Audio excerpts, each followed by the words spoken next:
Kajian ilmiah.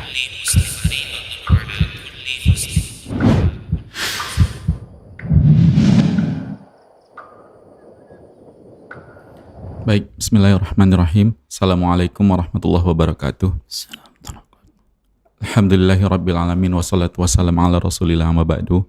Para pemirsa Rosyad TV juga pendengar radio stream dan mengaji, kita kembali di podcast spesial Kaula Muda.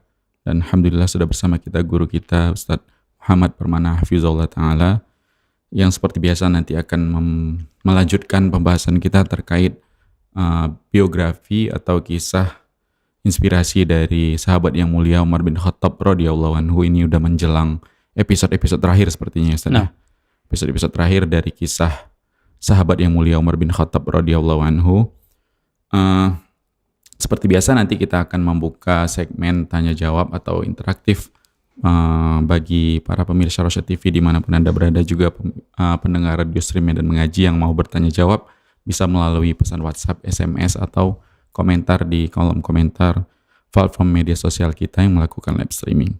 Langsung saja Ustadz, syahidnya Umar bin Khattab radhiyallahu anhu. Fayatafaddal masykuran, silakan Ustadz. Bismillah. Assalamualaikum warahmatullahi wabarakatuh. Alhamdulillah.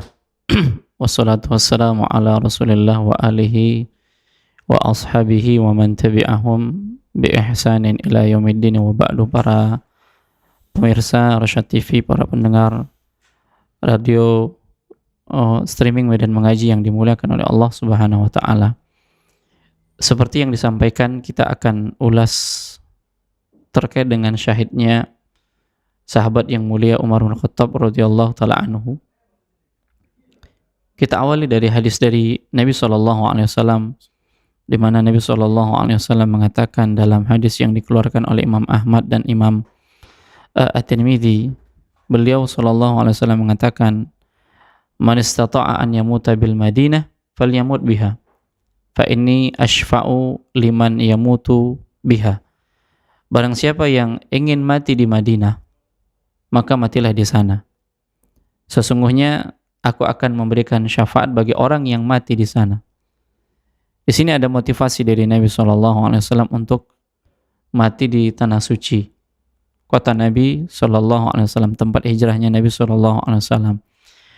Hanya saja yang harus difahami dari makna hadis ini bukan mati konyol, bunuh diri, tidak. Ini semuanya karunia dari Allah. Allah karuniakan bagi siapa yang dikehendaki oleh Allah Subhanahu wa Ta'ala. Dan ini terjadi, kita dapatkan ketika Allah memudahkan kita melakukan perjalanan ke sana. Mungkin ada orang-orang yang dia menutup dirinya, mungkin tidur, tapi ternyata tidurnya itu merupakan kematian bagi dirinya. Ada orang yang sholat, ya ternyata dalam sujudnya dia meninggal dunia. Dan peristiwa-peristiwa ini bukan sesuatu yang aneh kita lihat, karena memang begitulah yang diinginkan oleh orang-orang yang beriman. Dia ingin mendapatkan syafaat dari Nabi-Nya SAW dengan wafatnya dia di Madinah. Dan tentunya wafatnya ini adalah wafat yang memang wajar, yang Allah tetapkan. Ya, adapun yang dia berusaha untuk membunuh dirinya di sana, maka ini sesuatu yang diharamkan.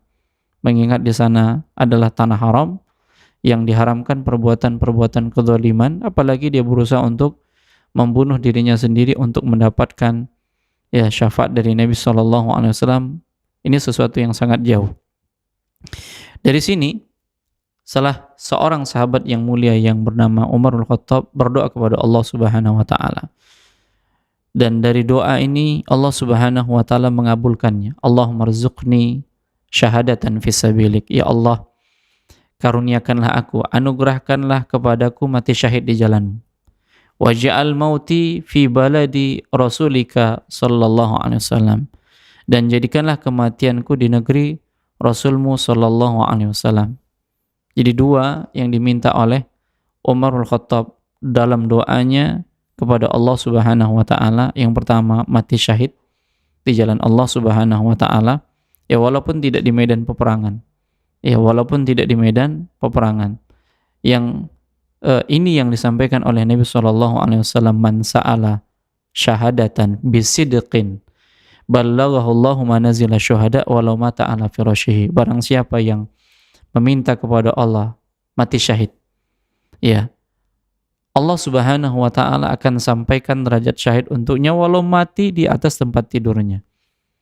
Jadi ketika dia jujur minta syahid, karena puncak dari keimanan seseorang adalah jihad di jalan Allah.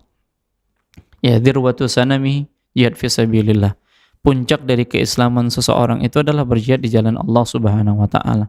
Nah, kalaupun memang tidak ada medan jihad, medan peperangan, maka hendaknya seorang muslim itu minta kepada Allah sebagaimana yang diminta oleh Umar bin Khattab. Dan Umar bin Khattab wafatnya tidak dalam kondisi perang, tapi dalam kondisi dia beribadah kepada Allah.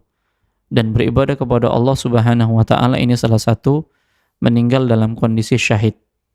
Nah, kemudian yang diinginkan oleh Umar adalah meninggal di kota Nabi SAW.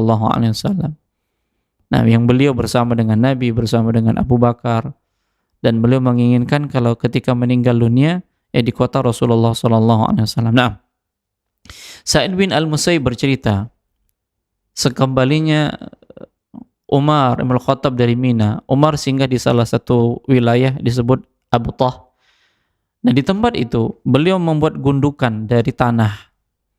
Dan lagi-lagi di sini menampakkan ketawaduan dari Umar bin Khattab. Ketika dia sudah membuat gundukan itu, maka dia menjandarkan diri di atasnya. Pakaiannya menempel di atas tanah. Kemudian dia berbaring. Seolah-olah ini bukan raja ini. Ya, bukan raja yang memang berbaring di atas tanah. Dan sandarannya hanya gundukan tanah. Ya, dan berbeda dengan raja-raja pada umumnya. Kalau raja istirahat dibentangkan permadani, diberikan bantal-bantal, ya ada yang memayunginya, ya ada yang mengipasinya. Ini tidak. Ya, ini tidak. Beliau gundukan tanah, kemudian beliau bersandar di sana, beliau tempelkan dirinya, pakaiannya ke tanah, lalu beliau berdoa kepada Allah Subhanahu wa taala. Beliau katakan, "Ya Allah, kekuatanku telah melemah. Usiaku telah senja dan rakyatku semakin banyak. Maka panggillah aku ke sisimu dalam keadaan tidak menyia-nyiakan mereka dan tidak pula melampaui batas." Dan Umar bin Khattab sadar kondisinya sudah tua. Walaupun ada khilaf di kalangan para ulama terkait wafatnya beliau di usia berapa. Ada yang mengatakan 53 dan ada yang mengatakan 63. Yang jelas beliau menjadi khalifah, yang menjadi Amirul Mukminin itu 10 tahun. Dari tahun 13 Hijriah sampai tahun ke-23 Hijriah, itu 10 tahun. Nah, ketika beliau sampai di Madinah, tadi di Mina, kemudian menuju Abu Tah, lalu sampai di Madinah. Di Madinah, Umar bin Khattab berkhutbah. Beliau mengatakan, "Wahai manusia, aku telah menetapkan sunnah-sunnah dan kewajiban-kewajiban bagi kalian. Telah kutinggalkan pula jalan yang lurus untuk kalian, kecuali jika kalian menyimpang bersama manusia baik ke kiri maupun ke kanan." Nah, ini khutbah akhir-akhir yang disampaikan oleh Umar bin Khattab radhiyallahu ta'ala an. Bahkan pada saat khutbah Jumat, ya pada saat beliau menyampaikan khutbah di atas mimbarnya di hari Jumat, setelah memuji Allah Subhanahu wa taala, setelah berselawat kepada Nabi SAW dan menyebut Abu Bakar temannya, maka beliau pun berkhutbah. Apa kata Umar bin Khattab? "Aku bermimpi, dan mimpi itu mengisyaratkan dekatnya ajalku. Dalam mimpi itu aku melihat ayam jantan mematukku 2 kali." Jadi Umar bermimpi dipatuk ayam jantan nih. Lalu beliau bertanya kepada Asma binti Umais. Maka Asma binti Umais pun mengatakan, "Engkau akan dibunuh oleh orang non-Arab." Nah, jadi sudah ada isyarat-isyarat demikian, dan ini Umar sampaikan ketika khutbah Jumat. Beliau menyampaikan ini di hadapan manusia. Dan takwil yang ditakwilkan oleh Asma binti Umais juga disampaikan kepada para sahabat. Jadi ini awal dari bagaimana mati syahidnya Umar bin Khattab, yaitu dengan doa beliau yang beliau panjatkan kepada Allah Subhanahu wa taala, ingin mati syahid dan ingin matinya di kota Rasulullah sallallahu alaihi wasallam. Nah, demikian ini sebagai pembuka dari tema yang kita angkat pada kesempatan kali ini. Nah, Allah a'lam. Baik, Masya Allah. Memanjatkan doa untuk mati syahid ya Ustaz, dan matinya di kota Nabi SAW ya Ustaz. Dan kita buka kesempatan untuk para pemirsa Rosyad TV, juga para pendengar Radio Stream Medan Mengaji dimanapun Anda berada, yang mau bergabung di podcast spesial Kaula Muda kali ini bisa bertanya melalui pesan WhatsApp atau SMS, juga bisa komentar di kolom komentar platform media sosial kita yang melakukan live streaming. Baik, menunggu dari WhatsApp atau dari SMS Ustaz, kita bacakan yang dari studio dulu Ustaz. Syahid tanpa perang Ustaz. Nah, Masya Allah. Apakah memang ada Ustaz bentuk kematian yang derajatnya mungkin sama dengan syahid di medan perang gitu ya Ustaz?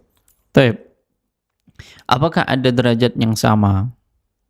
Iya, dengan mati syahid di medan perang. Sebagaimana hadis dari Nabi SAW, jujur, minta kepada Allah jujur.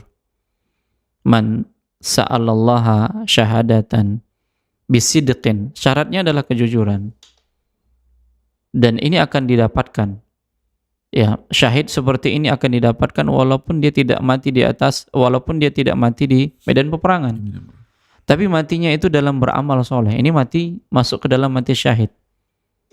Dan boleh jadi orang-orang yang seperti ini jauh lebih utama daripada orang-orang yang mati syahid. Thalhah bin Ubaidillah, yang beliau ini memiliki tamu dari Nabi SAW yang berbaiat kepada Nabi. 3 orang yang berbaiat kepada Nabi SAW. Sumpah setia kepada Nabi, siap apapun yang diminta oleh Nabi SAW. Nabi tanya di antara mereka, siapa yang bisa menampung nih? Thalhah bin Ubaidillah, salah seorang sahabat yang dijamin masuk surga. Nah, kemudian ada panggilan jihad. Ternyata dari 3 ini satu ikut. Kemudian Allah takdirkan dia meninggal dunia dalam perang. Kemudian selang beberapa waktu selanjutnya panggilan jihad datang lagi, maka orang yang kedua ikut berjihad dan dia pun mati syahid di medan perang. Waktu pun berjalan selama setahun lebih. Nah, ternyata orang yang ketiga ini meninggal di atas tempat tidurnya.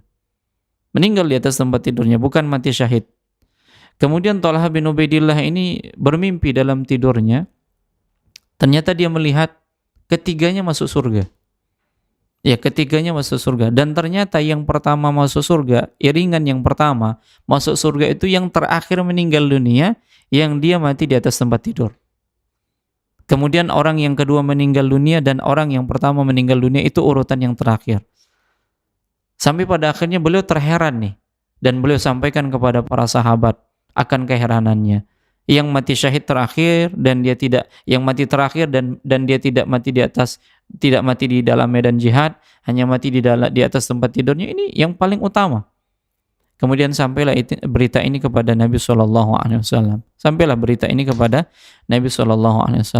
Maka Nabi SAW mengatakan, kenapakah kalian heran? Bukankah telah berlalu setahun untuknya, yang selama setahun itu dia sholat, dia puasa, dia mengeluarkan zakat, dia melaksanakan ibadah, dan waktu-waktu yang dihabiskannya untuk melaksanakan ibadah itu merupakan waktu yang utama, sehingga derajatnya itu lebih tinggi daripada kedua sahabatnya. Dan boleh jadi sahabat yang terakhir ini yang meninggal dunia, dia minta juga kepada Allah.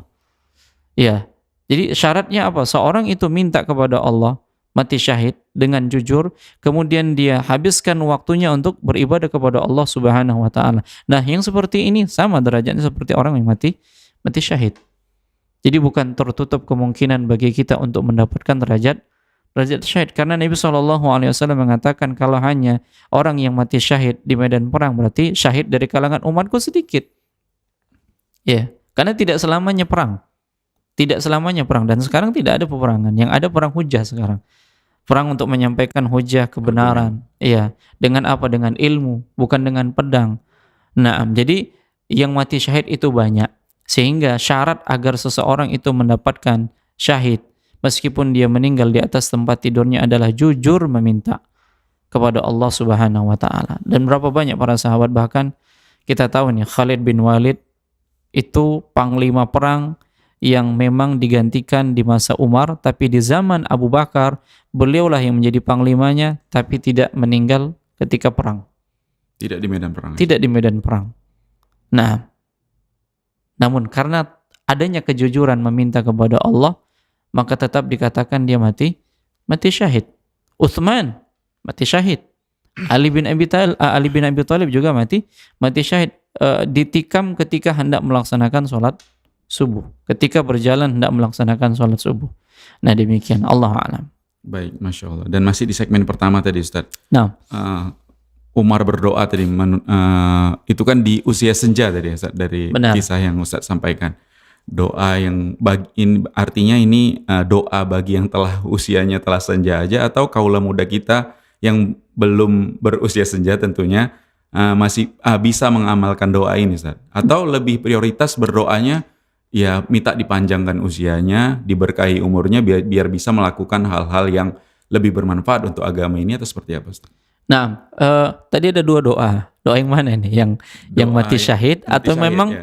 memang pengakuan Umar mengatakan kekuatanku telah melemah, usiaku telah senja. Nah, kalau yang ini memang sesuai dengan usianya.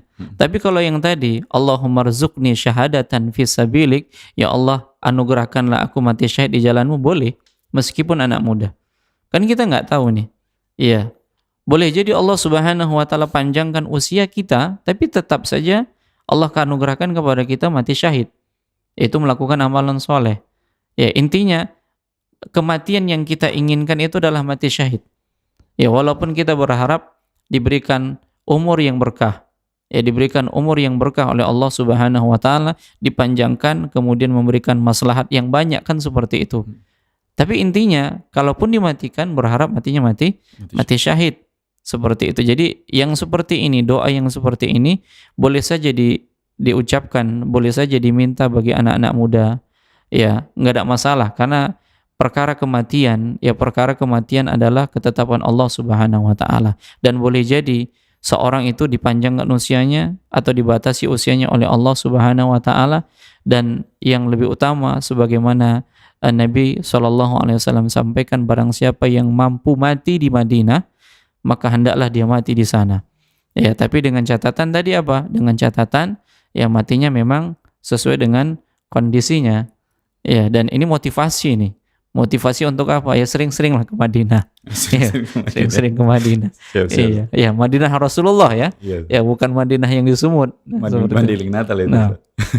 Baik Ustaz. Ini Ustaz ada pertanyaan yang masuk Ustaz, tapi sebelumnya Ustaz ini membuktikan bahwasannya dia itu berdoa meminta mati syahid dan membuktikan bahwasannya dia betul-betul jujur ingin mati syahid. Ini kan tentunya ada persiapan gitu kan Ustaz. Ada yang perlu dilakukannya gitu Ustaz. Orang yang mau mati syahid berarti kan orang yang dia siap kapan saja ketika ditunjuk untuk berperang gitu Ustaz. Berarti kan ada kesiapan di situ Ustaz. Iya. Itu harus dilakukan sebagai tolak ukur bahwasannya dia jujur atau seperti apa Ustaz? Taib. Dalam hadis yang lain Nabi SAW mengatakan, barang siapa yang tidak berjihad dan tidak ada niatan untuk berjihad, maka matinya mati jahiliyah.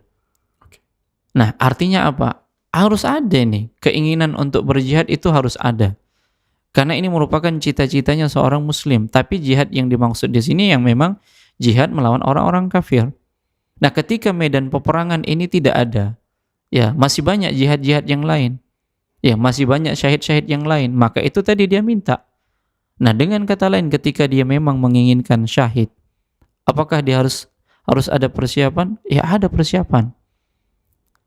Persiapannya apa? Persiapannya dengan ilmu, sehingga dia tahu mana bentuk-bentuk syahid, mana yang tidak yang bukan mati syahid. Ya, mana yang diinginkan. Ya, mana yang diinginkan yang dia berharap diwafatkan dalam kondisi seperti itu. Namun lagi-lagi ya, Nabi SAW juga mengatakan innamal a'mal bil khawatim. Amal itu tergantung di akhirnya, dan amal akhir itu punya pengaruh dari amalan-amalan sebelumnya. Ya, sehingga yang harus kita lakukan tatkala kita minta mati syahid itu, amalan yang kita lakukan memang bentuknya bentuk syahid.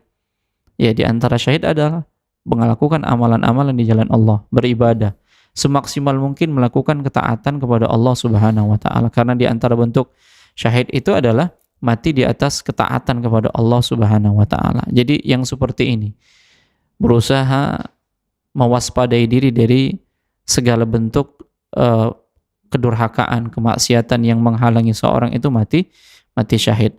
Ala kulli hal, semua itu karunia dari Allah Subhanahu wa taala.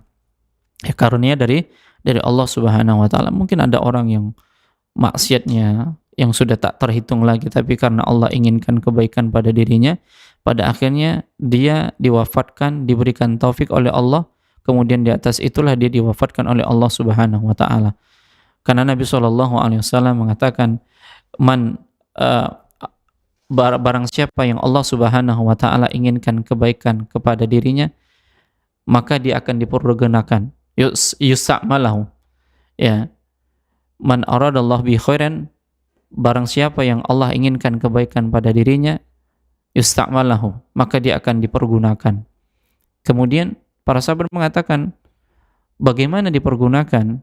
Ya, bagaimana hamba itu dipergunakan? Maka Nabi SAW mengatakan, dia akan diberikan taufik. Ya, dia akan diberikan taufik untuk melakukan amalan soleh, dan dia diwafatkan dalam kondisi seperti itu.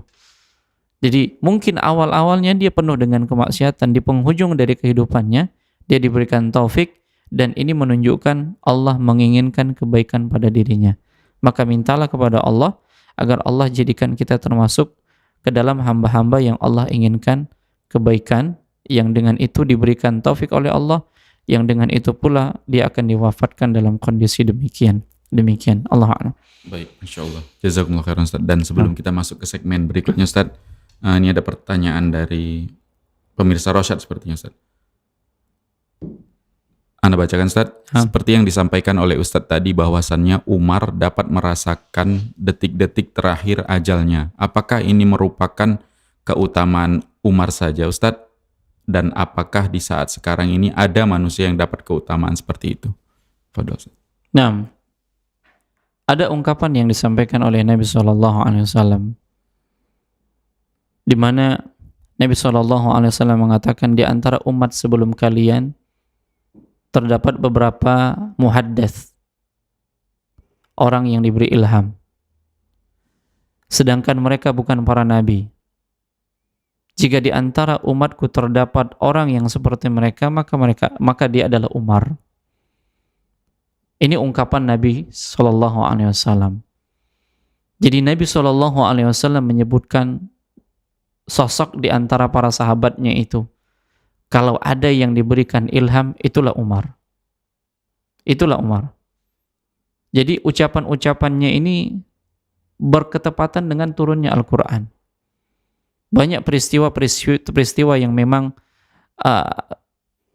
adanya pendapat-pendapat Umar bin Khattab, turunnya Al-Quran, sebagaimana yang di awal-awal kisah sudah kita bahas terkait dengan kayak tempat sholat itu ya, makom di belakang makom Ibrahim. Nah, itu satu di antaranya ketika perang Badar, ada tawanan perang Badar. Nah, Umar memberikan pendapat kepada Nabi SAW untuk apa? Dibunuh. Tapi Rasulullah mengambil pendapat Abu Bakar supaya ditebus. Untuk apa? Untuk persiapan perang, ya, hartanya untuk persiapan perang, perlengkapan dan seterusnya. Nah, setelah itu Allah Subhanahu wa taala menurunkan ayat untuk apa? Untuk membenarkan usulan Umar. Ya, usulan Umar ini dibenarkan. Demikian. Begitu juga dengan ayat-ayat hijab. Jadi ada peristiwa-peristiwa yang memang Umar ini mengatakan, sampai pada akhirnya beliau sampai heran terhadap ucapannya sendiri seperti itu, yang beliau berani menyampaikan kepada Nabi SAW.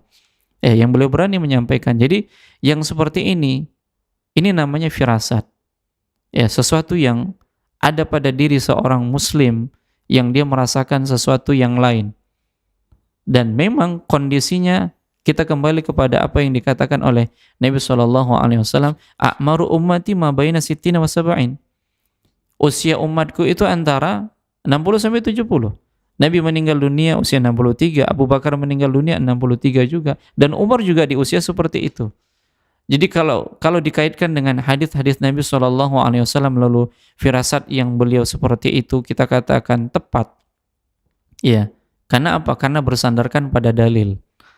Ya, bersandarkan pada dalil. Nah, kalau sekarang apakah hal itu terdapat pada diri kita? Allahu a'lam. Ya, kita tidak bisa menghukumi. Kita tahu nih besok kita bakal mati nih. Apa tanda-tandanya? Ya, kita nggak tahu. Ya, dan yang seperti ini butuh dalil. Ya, yang seperti ini butuh dalil. Namun bagaimanapun kita harus menyiapkan diri karena yang namanya kematian ini rahasia Allah. Kematian rahasia Allah. Hanya saja Nabi SAW telah menetapkan bahwasanya ketika seorang itu sudah mengalami sakit dan yang harus dilakukan adalah buat wasiat. Ya, buat wasiat. Artinya kalau Allah berikan dia kesembuhan, alhamdulillah, tapi wasiat sudah ada. Dan sampai pada akhirnya Allah wafatkan dia sudah membuat wasiat untuk keluarganya yang akan ditinggalkan. Maka ini salah satu sunnah Nabi kita SAW. Nah, bagi siapa? Bagi orang yang mengalami sakit, dan ini diantara tanda-tandanya kan seperti itu. Nah, kalau Allah izinkan, artinya dia memang belum ditetapkan meninggal dunia, dia bakal disembuhkan oleh Allah Subhanahu Wa Taala. Bahkan sebaliknya, yang mengunjunginya meninggal gitu, yang mengunjunginya ternyata yang meninggal pula. Sementara yang sakit Allah berikan kesembuhan. Nah, demikian. Allah a'lam. Baik, jazakumullah khairan Ustaz. Boleh dilanjutkan Ustaz? Nah, kita akan lanjutkan. Di antara tanda-tanda syahidnya Umar bin Khattab, dan ini juga rekomendasi dari Nabi SAW tatkala Anas bin Malik mengatakan tatkala Nabi SAW berada di atas gunung Uhud, yang pada saat itu bersama dengan beliau Abu Bakar, kemudian Umar, kemudian Uthman, yang Nabi SAW mengalami goncangan di bukit Uhud. Kemudian Nabi menghentakkan tongkatnya lalu mengatakan, diamlah Uhud, karena sesungguhnya di atasmu ada Nabi, ya, as-siddiq, asy-syuhada. Ya.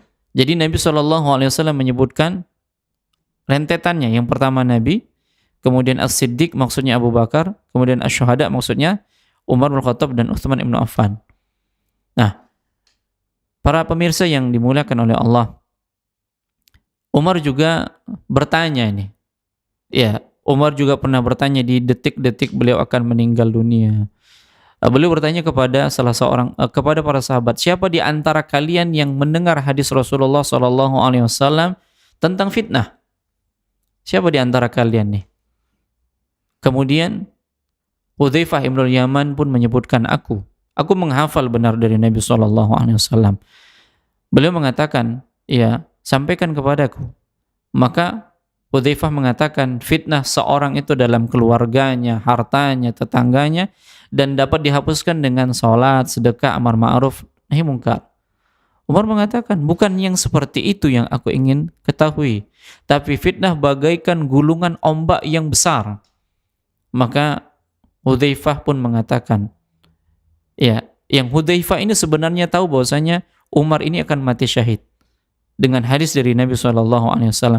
Namun beliau menyampaikan dengan bahasa-bahasa yang tersembunyi. Dan Umar tahu bahasa yang dimaksudkan oleh Hudzaifah ini. Sampai-sampai para sahabat bertanya kepada Hudzaifah, "Na'am, wahai Amirul Mukminin, ya, tidak perlu khawatir terhadapnya. Sesungguhnya antara engkau dengan fitnah itu terdapat pintu yang terkunci." Kemudian Umar mengatakan, apakah pintunya terbuka ataukah dihancurkan? Maka Hudzaifah mengatakan, bahkan dihancurkan. Ya, bahkan dihancurkan. Maka Umar mengatakan, yang demikian itu lebih baik daripada tidak terkunci pintu itu. Kemudian mereka bertanya kepada Hudzaifah, apakah Umar tahu? Ya, apakah Umar tahu yang dimaksud fitnah pintu itu adalah beliau? Iya, maka Hudzaifah mengatakan benar, dia benar-benar mengetahuinya. Ya, dia benar-benar mengetahuinya. Yang dimaksudkan dihancurkan di sini adalah dibunuh. Yang dimaksudkan dihancurkan di sini adalah dibunuh. Nah, para pemirsa yang dimuliakan oleh Allah, bagaimana kisah pembunuhan Umar bin Khattab, dan ini menunjukkan mati syahidnya beliau radhiyallahu taala an. Amr bin Maimun, beliau menuturkan, Amr bin Maimun ini salah seorang sahabat yang ikut sholat subuh bersama dengan Umar. Ikut sholat subuh bersama dengan Umar bin Khattab.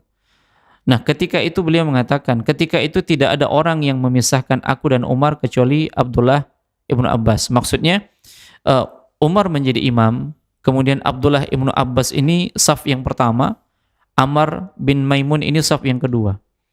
Ya, jadi tidak ada yang memisahkan antara Amr dengan Umar kecuali Ibnu Abbas. Ya, dan beliau sengaja mengambil saf yang kedua. Kenapa? Karena beliau menyebutkan Umar ini ketika beliau meluruskan saf, yang memerintahkan meluruskan saf itu, ya kalau seandainya ada yang maju, ada yang mundur, artinya tidak lurus, ini akan dicambuk.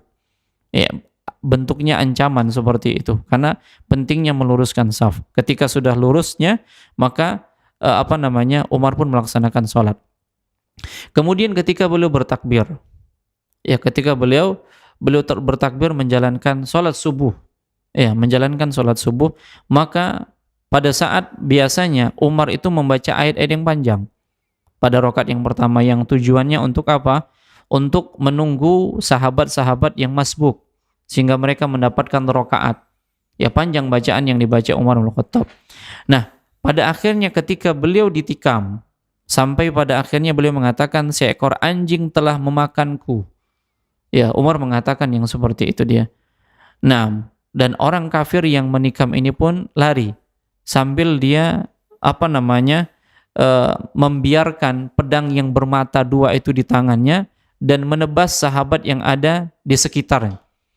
Ya, yang ada di sekitar saf tersebut. 13 sahabat yang ditikam, ya 13 sahabat yang ditikam dan 7 orang yang meninggal dunia atas tikaman itu. Nah, kemudian salah seorang sahabat pun melemparkan jaketnya. Ya, melemparkan jaketnya, kemudian dia pun tertangkap. Ya, karena dalam kondisi tertangkap dia tidak bisa lari lagi, akhirnya dia membunuh dirinya sendiri.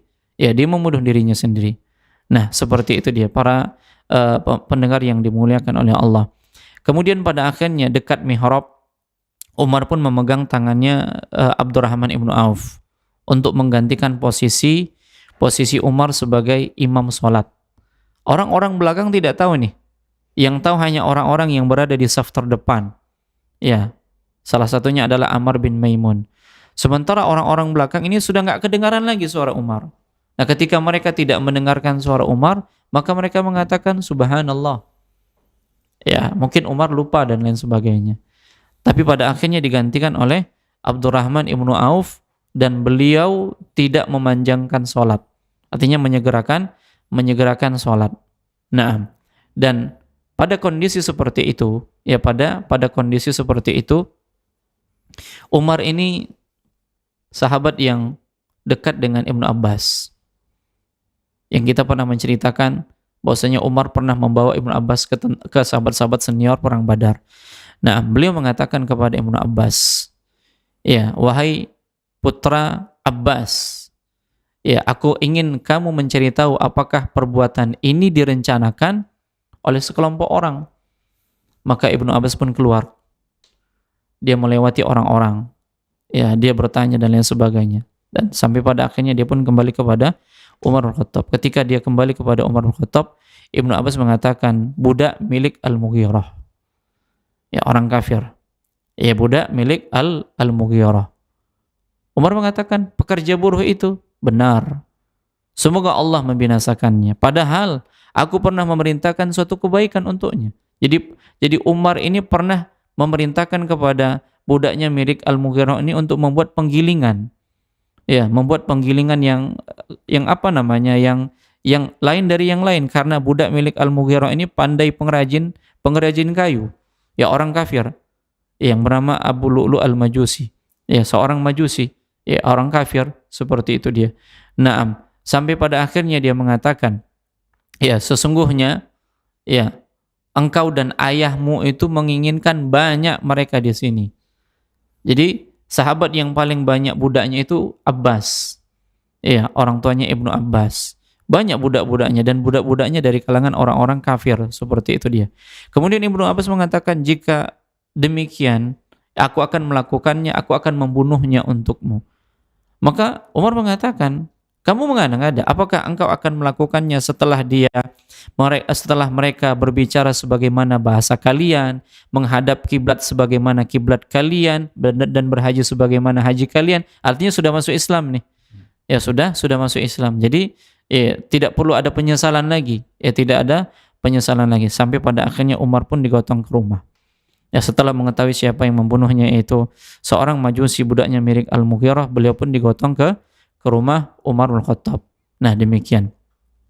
Kemudian satu yang harus difahami di sini, ketika Umar digotong dalam kondisi beliau pingsan dan pada saat beliau siuman, apa yang difikirkan oleh Umar bin Khattab? Yang difikirkan oleh Umar bin Khattab, beliau bertanya, apakah orang-orang sudah sholat? Apakah orang-orang sudah sholat? Jadi beliau mengatakan kepada para sahabat yang hadir, sementara beliau pingsan, beliau tumbang ketika beliau ditikam, dan beliau belum menyelesaikan sholatnya. Nah, ini udzur. Nah, kemudian ketika para sahabat ditanya, mereka mengatakan sudah.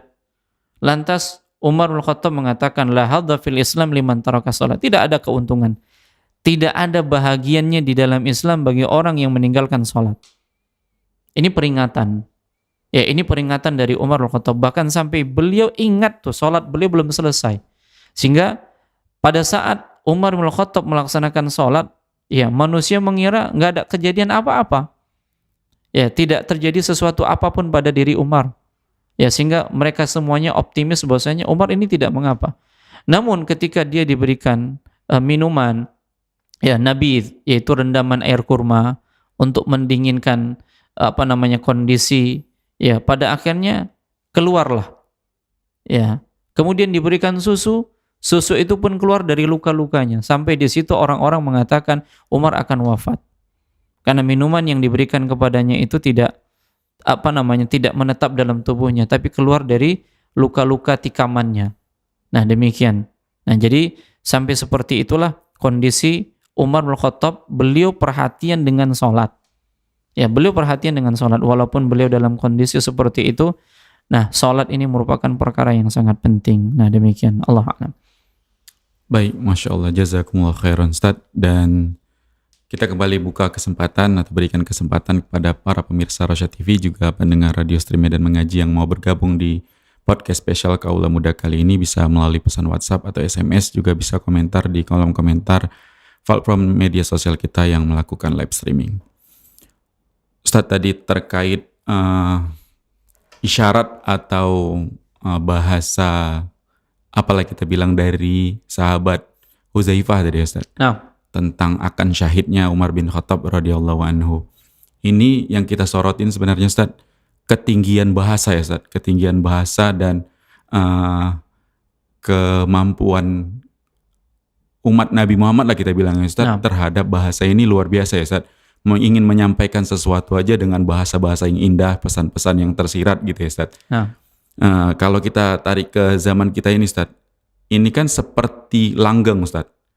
Gaya-gaya bahasa, terus pintar dalam tanda kutip ya, Ustaz. Pintarnya orang dalam merangkai kata, merajut bahasa ini kan juga berseliweran sekarang, Ustaz. Tapi kadang yang diinginkan itu untuk sesuatu yang nggak baik gitu, Ustaz. Dan semakin banyaknya yang tadi, Ustaz, dalam tanda kutip pintar bicara dan sedikit yang bisa mengerti atau memahami apa yang dibicarakan. Dan ini apakah bagian dari fitnah yang disebutkan itu, Ustaz? Nah, Nabi SAW pernah mengatakan innal bayana la sihra. Sesungguhnya penjelasan itu bagian dari sihir. Sihir. Iya, penjelasan yang membuat orang simpatik dengan ucapannya, pembicaranya, itu kan sihir. Yang mohon maaf seperti orang yang menawarkan obat nih. Ya, gimana didoktrin supaya ini laku ini. Kalau sekarang dalam bahasa marketing lah. Ya, bagaimana ini laku? Gimana caranya? Sampai tadinya nggak ada niatan untuk beli jadi beli. Jadi penjelasan itu bagian dari sihir. Nah, kalau ternyata ini dimanfaatkan untuk dakwah, ya untuk dakwah, untuk menarik simpati seseorang mendengar syariat Rasulullah SAW, ini alangkah indahnya. Ya, alangkah indahnya seperti itu. Ketika bahasa-bahasa seperti ini dijaga, kemudian orang-orang tertarik dengan ucapannya, tapi yang memang yang disampaikan adalah dalil-dalil. Makanya di antara ketinggian pemahaman para sahabat itu adanya isyarat-isyarat tapi bisa difahami. Abu Bakar faham. Ya, Abu Bakar memahami. Ketika Nabi SAW menyampaikan bahwasanya ada seorang hamba yang diberikan dua pilihan, ya, dunia atau apa yang di sisi Allah Subhanahu wa taala. Ternyata hamba tersebut memilih ya apa yang ada di sisi Allah Subhanahu wa taala. Yang paling mengerti tentang ucapan di sini adalah Abu Bakar. Apa maksudnya? Dan hamba yang dimaksud apa? Abu Bakar nangis. Orang-orang heran kenapa Abu Bakar nangis. Nah, karena kedekatannya dengan Rasulullah sehingga bahasa yang disampaikan oleh Rasulullah itu difahami. Jadi seorang itu bisa memahami bahasa yang disampaikan itu karena ada kedekatan. Sehingga terkadang mereka hanya berbicara sesama mereka dengan isyarat saja. Dan ini dipakai seperti itu. Bahasa-bahasa isyarat itu dipakai hanya sesama orang-orang tertentu saja, kode-kode rahasia. Nah, demikian. Nah, kalaulah memang ini bahagian dari ilmu, kita katakan ketinggian bahasa, ini merupakan satu di antara kelebihan dari umat Rasulullah SAW sampai sekarang. Apalagi bahasanya bahasa Arab, bahasa Al-Quran, bahasa yang agung. Ya, sehingga memahaminya ya butuh perjuangan nih. Ya, apalagi menghafal mufradatnya kan gitu. Iya. Jadi yang seperti ini butuh perjuangan karena bahasanya begitu tinggi. Ya, bahasa yang begitu tinggi, maknanya begitu dalam. Apalagi Nabi SAW sebagaimana dikatakan, beliau diberikan jawami'ul kalim. Kata yang singkat tapi maknanya luas, maknanya dalam. Inilah kekhususan Nabi kita SAW. Dan kekhususan Nabi kita SAW juga ini terbawa oleh para sahabat yang bahasa mereka begitu tinggi. Ya, agar orang lain tidak tersinggung, kemudian hanya orang-orang yang bisa memahami saja. Ini tinggi, kita katakan. Bahasa yang tinggi seperti itu dia. Nah, karena memang di dalam balaghah di dalam bahasa Arab itu ada namanya balaghahnya, bahasa yang memang syair-syairnya. Nah, seperti itu dia. Allahu a'lam. Baik, dan yang diinginkan kaula muda itu ketika dia memang terpesona lah dengan bahasa, atau kita sebut retorika lah ya Ustaz. Nah, orang-orang yang pintar berretorika kadang kan sesuatu yang dijelaskannya itu bisa bagus, tapi sebenarnya yang diinginkan itu bukan sesuatu kebaikan ya Ustaz. nah, Ini berarti tadi Ustaz, diberikannya keutamaan umat Nabi Muhammad SAW tentang ketinggian bahasa ini bisa jadi fitnah juga berarti. bisa jadi fitnah.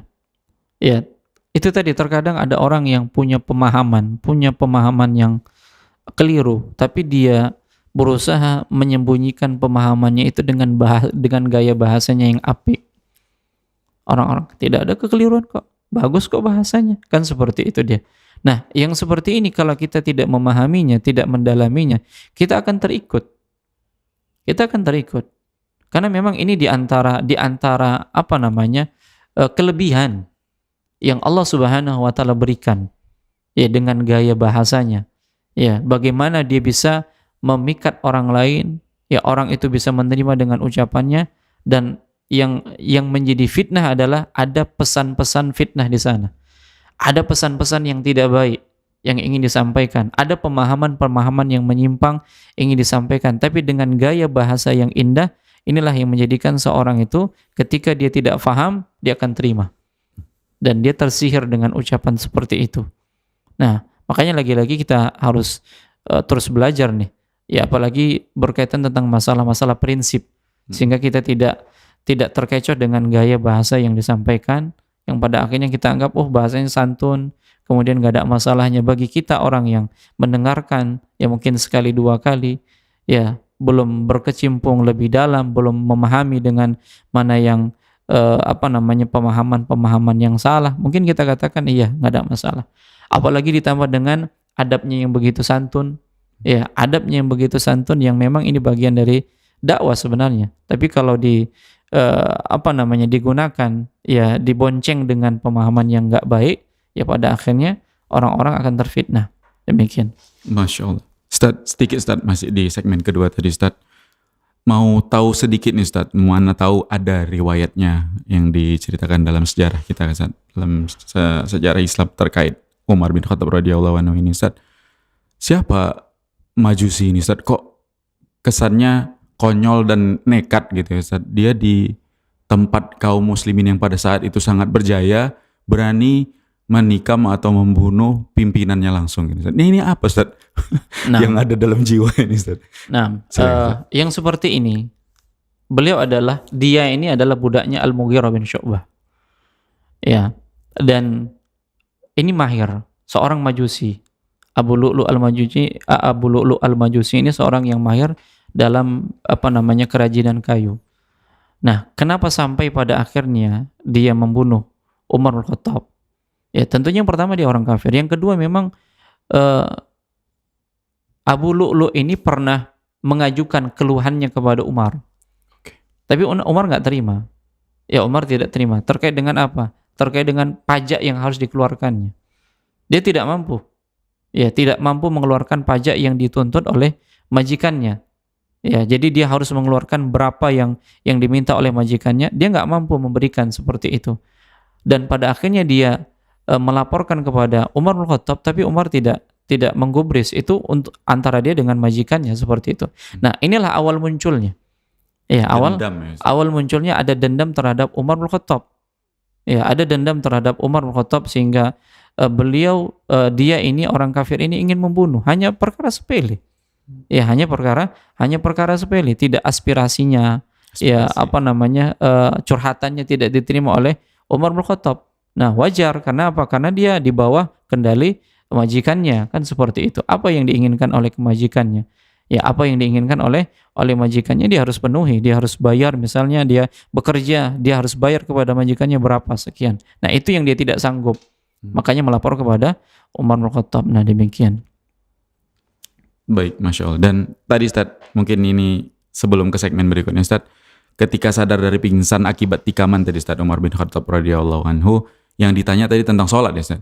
Nah, Nggak bercerita tentang wasiat gitu Ustaz, atau kekuasaan ini akan ke siapa, nanti kaum muslimin bakalan, kan udah dapat isyarat dari Ustaz dari Huzaifah. nah, Ini bakalan datang ombak fitnah yang besar, itu seperti apa Ustaz? Nah, terkait dengan wasiat, ini setelah ditanya oleh para sahabat, ya karena memang sudah tampak tanda-tanda ini mau meninggal dunia, orang-orang yang hadir minta wasiat. Siapa yang menjadi khalifah setelahnya? Ya karena khawatir nih, ya sebagaimana kekhawatiran para sahabat ketika Rasulullah meninggal dunia. Siapa yang menggantikannya? Kan seperti itu dia. Nah, sampai pada akhirnya para sahabat yang hadir pada saat itu, ya, untuk agar Umar ini memberikan wasiat. Ya, sampaikanlah wasiat kepada kami wahai Amirul Mukminin. Angkatlah seorang sebagai khalifah pengganti. Nah, di sanalah di detik-detik beliau sebelum meninggal dunia, nah di sanalah beliau menyampaikan wasiat. Nah, pada saat itu beliau menanggapi, aku tidak menemukan orang yang lebih berhak terhadap perkara ini selain mereka. Mereka ini adalah al-mubasyiruna bil jannah, orang yang diberikan kabar gembira berupa surganya Allah Subhanahu wa taala. Ada 10. Ya. Dan yang sudah meninggal dunia itu Abu Bakar. Kemudian Abu Ubaidah ibn Jarrah. Ya, Abu Ubaidah ibn Jarrah yang beliau terkena penyakit taun.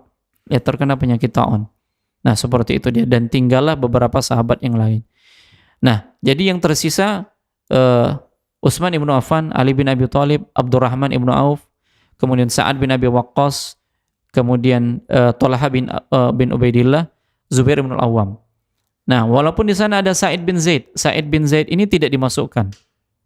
Ya, kenapa? Karena beliau ini sepupu. Ya, sepupunya Umar, dan beliau tidak menginginkan di antara kerabat dekatnya, keluarga-keluarganya yang masuk ke dalam wilayah ini. Nah, inilah yang disebut dengan ahli wal aqdi, yang mereka bermusyawarah di antara mereka siapa yang menjadi pemimpin. Iya, siapa yang menjadi pemimpin. Nah, seperti itu dia. Jadi mereka bermusyawarah.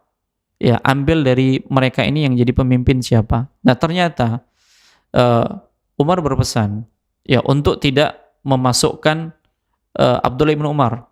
Oke. Ya, dan beliau menjadi saksi saja atas 6 orang ini. Jadi beliau tidak dimasukkan nih. Abdullah ibnu Umar tidak dimasukkan. Sa'id bin Zaid juga demikian.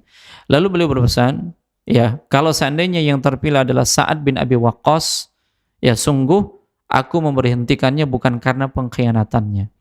Ya, bukan karena pengkhianatannya. Karena Sa'ad bin Abi Waqqas ini dimakzulkan, digantikan oleh Umar dengan yang lainnya. Ya, karena ya ucapan-ucapan manusia sampai pada akhirnya Sa'ad bin Abi Waqqas ini digantikan dengan yang lainnya. Tapi bukan karena dia rusak atau buruk, tidak. Karena ingin menyelamatkan saja. Nah, tapi kalau seandainya yang lain terpilih, maka hendaknya yang terpilih itu meminta nasihat dari Sa'ad bin Abi Waqqas.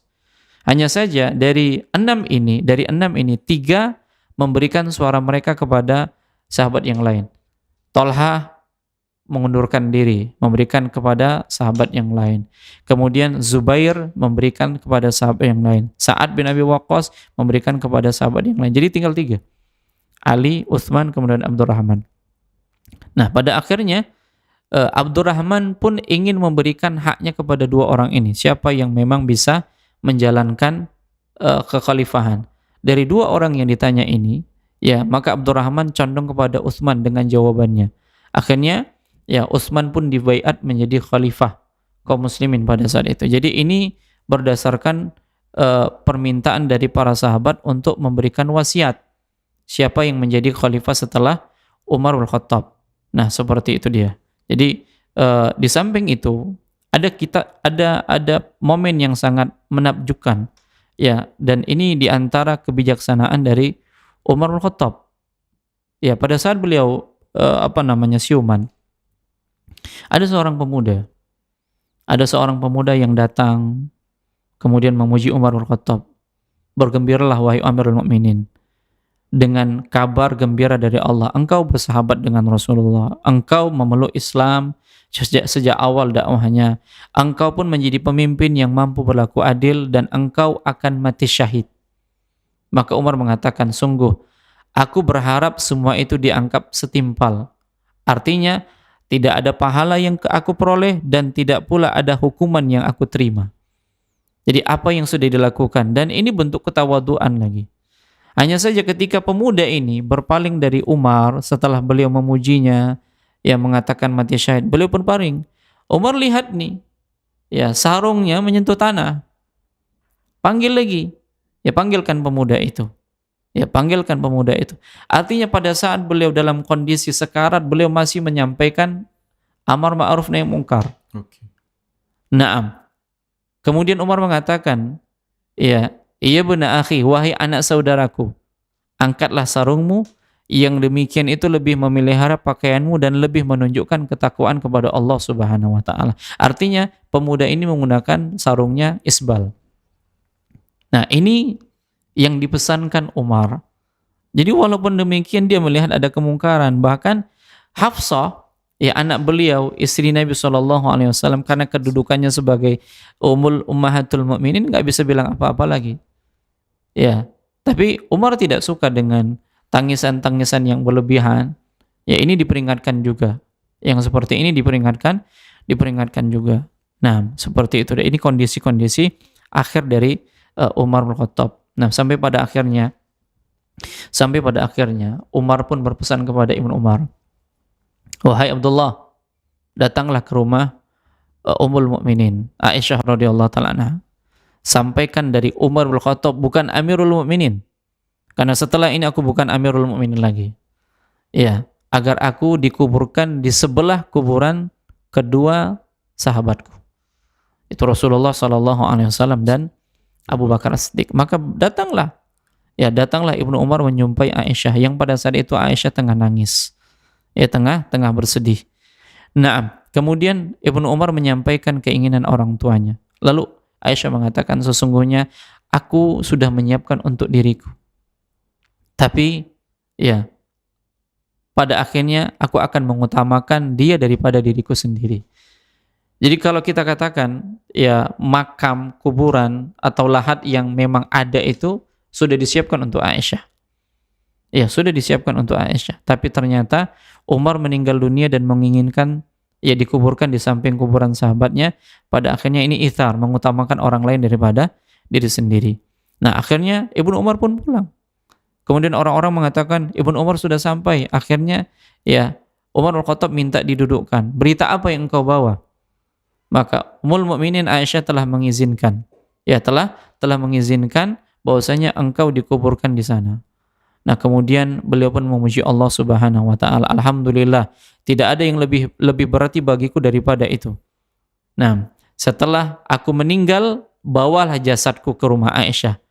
Lalu ucapkan salam kepadanya dan sampaikan bahwa Umar bin Khattab meminta izin.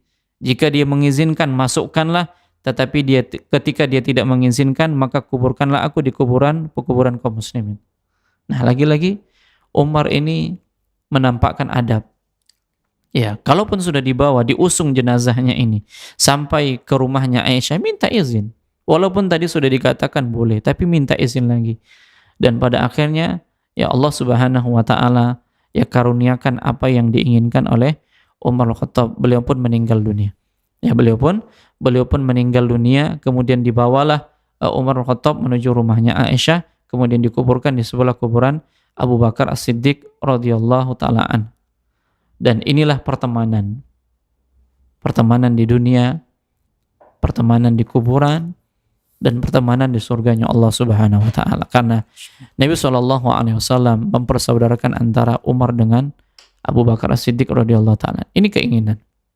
Dan keinginan yang seperti ini bukan keinginan yang biasa-biasa. Ini keinginan yang mulia. Berada di samping orang-orang yang mulia juga.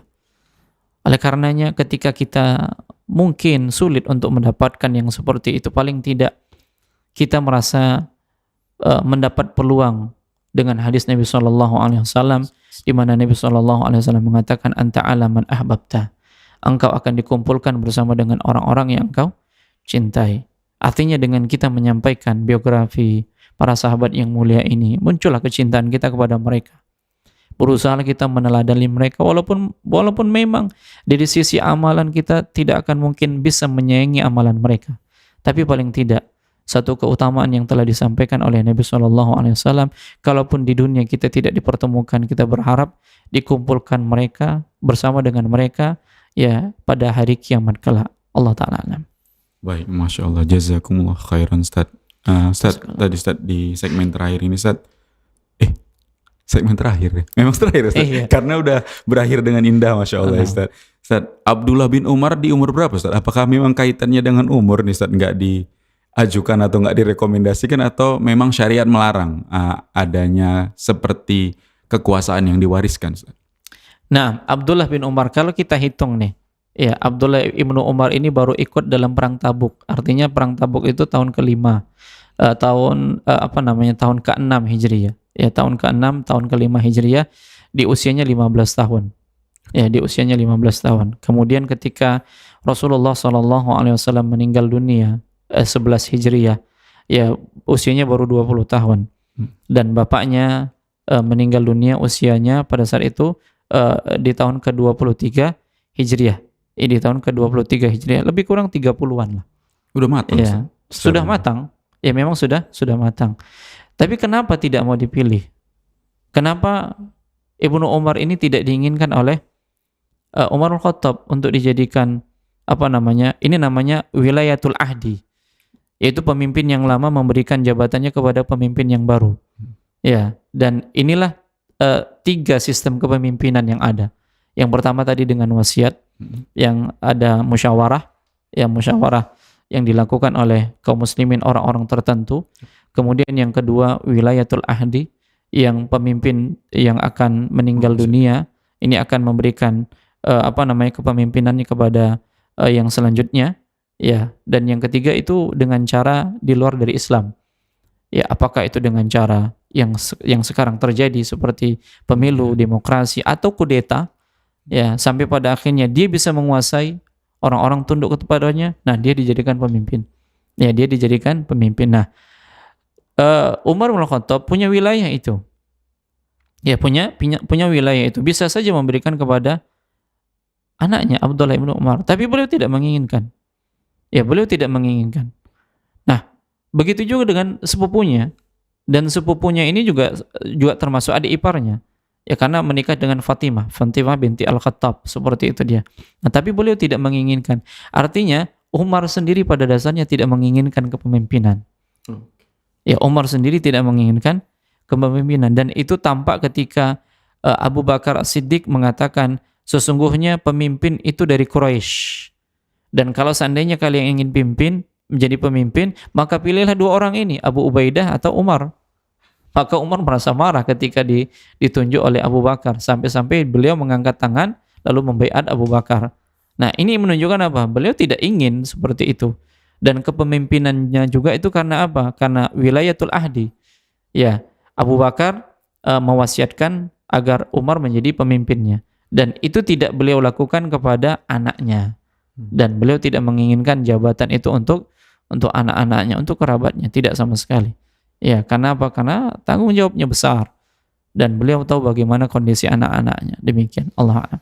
Baik, Ustaz. Sedikit tadi Ustaz tentang isbal atau kain yang melewati mata kaki, ya Ustaz. Ini juga jadi sorotan Umar pada saat dia sekarat, ya Ustaz. Nah. Dan ada seliweran gitu ya Ustaz, atau yang mungkin dipahami sebagian kaum muslimin itu dibolehkan ketika tidak sombong. Apakah mungkin pada saat itu Umar melihat pemuda ini ada indikasi sombong atau seperti apa Ustaz?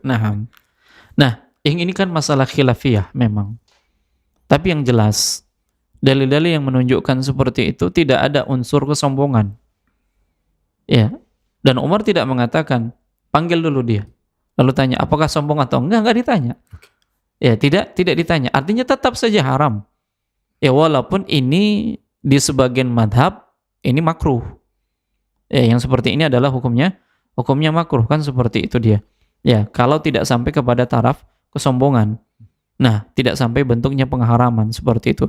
Tapi semua yang diingatkan oleh Nabi kita SAW dari para sahabatnya, kita yakin mereka ini adalah bukan orang-orang yang sombong. Tapi Nabi tetap saja memerintahkan untuk menaikkan. Iya, Nabi tidak tanya masalah kesombongan, tapi tetap Nabi perintahkan untuk menaikkan. Umar juga demikian. Ya, Umar juga demikian. Nah, apalagi kalau seandainya dilakukan itu dengan kesombongan. Ini bertambah berat hukumannya. Ya, bertambah berat hukumannya. Tidak akan dilihat, tidak akan diajak bicara, tidak akan diberikan tazkiyah baginya, adab yang pedih. Itu orang yang sombong, yang menjulurkan pakaiannya di bawah mata kaki. Tapi hadis-hadis terkait dengan larangan isbal ini umum. Ya, hadis-hadis tentang haramnya isbal ini umum, walaupun tidak dengan kesombongan. Nah, demikian, karena memang tidak ada para sahabat itu ditanya-tanya oleh Nabi, dan sahabat yang lain juga nggak bertanya-tanya tentang masalah apakah melakukannya. Kalau sombong, ya udah, kalau sombong diangkat, kalau nggak sombong biarkan. Tidak ada seperti itu. Semuanya larangan. Nah, demikian, dan ini yang kita lebih condong kepada yang seperti itu, sebagaimana yang dikatakan oleh Umar, lebih mendatangkan ketakwaan. Ya, demikian. Allah a'lam. Baik Ustaz, jazakumullah khairan Ustaz. Mungkin ini sebagai penutup Ustaz, dan mungkin bentuknya kesimpulan di pertemuan atau podcast spesial Kaula Muda kali ini. Artinya ketika kita ingin mati syahid tadi Ustaz, kayaknya kita simpulkan ini, mohon diluruskan kalau salah Ustaz. Rumusnya itu kita minta ke Allah istiqomah dalam ketakwaan, minta mati yang baik atau husnul khotimah, plus berdoa diiringi dengan doa meminta dengan jujur untuk syahid gitu Ustaz. Nah, jadi semua diawali dengan doa, karena apa yang dilakukan Umar ini diawali dengan doa. Dan doa yang tulus kepada Allah Subhanahu wa taala. Jangan memikirkan gimana nanti syahidnya ya. Ya, gimana nanti peperangannya ya. Semuanya udah urusan Allah. Apa yang Allah takdirkan untuk kita, jujur saja minta kepada Allah Subhanahu wa taala. Dan siapapun, kita nggak akan bisa mendapatkan derajat Nabi. Iya, kita nggak akan bisa mendapatkan derajat para nabi, karena itu khusus. Nah, kemudian apakah kita bisa mendapatkan derajat orang-orang as-siddiq seperti Abu Bakar? Nah, ini juga mungkin berat, sesuatu yang berat. Ya, tapi untuk syahid, ya untuk soleh, untuk dua derajat yang dikatakan orang-orang yang dianugerahkan oleh Allah Subhanahu wa taala nikmat, alladzina an'amta alaihim, itu orang-orang yang engkau anugerahkan nikmat atas mereka, minan nabiyyin, daripada nabi, as-siddiqin, orang-orang yang jujur, ya asyuhada as-salihin. Ya paling tidak ya kita bisa pada dua tingkatan, as-salihin kemudian asyuhada. Nah, seperti itu dia. Jadi benarlah kita jujur meminta kepada Allah Subhanahu wa taala karena akan kemuliaan, dan ini termasuk di antara orang-orang yang mendapatkan anugerah nikmat dari Allah Subhanahu wa taala. Tidakkah kita ingin dimasukkan ke dalam golongan orang-orang yang Allah anugerahkan nikmat atasnya? Tentunya kita menginginkannya, dan tidaklah yang harapan itu tidaklah bisa terwujud kecuali dengan berdoa, kemudian senantiasa kita istiqomah di atas ketaatan kepada Allah Subhanahu wa taala. Nah, Allah a'lam. Baik Ustaz, jazakumullah khairan Ustaz atas pemaparan materinya, faedah dan bimbingan juga arahannya Ustaz. Dengan demikian pemirsa Rosyad TV juga pendengar Radio Stream Medan Mengaji, kita cukupkan pertemuan kita di podcast spesial Kaula Muda kali ini. Mudah-mudahan apa yang kita sajikan ini bermanfaat, tentunya untuk kami pribadi juga untuk Anda dimanapun Anda berada. Kita akan melanjutkan podcast spesial Kaula Muda kita di bab atau Nah, kita lanjutkan pembahasan insyaallah. biografi sahabat-sahabat Nabi SAW yang lainnya tentunya Iya. Ustaz. Kita akan informasikan sahabat mulia siapa lagi yang akan kita angkat di podcast spesial Kaula Muda nanti, tentunya di hari dan jam yang sama. Ini saja mewakili kru yang bertugas kami pamit. Kita tutup dengan doa kafaratul majlis. Subhanakallahumma wa bihamdika, asyhadu an la ilaha illa anta, astaghfiruka wa atubu ilaik. Assalamualaikum warahmatullahi wabarakatuh. Salam.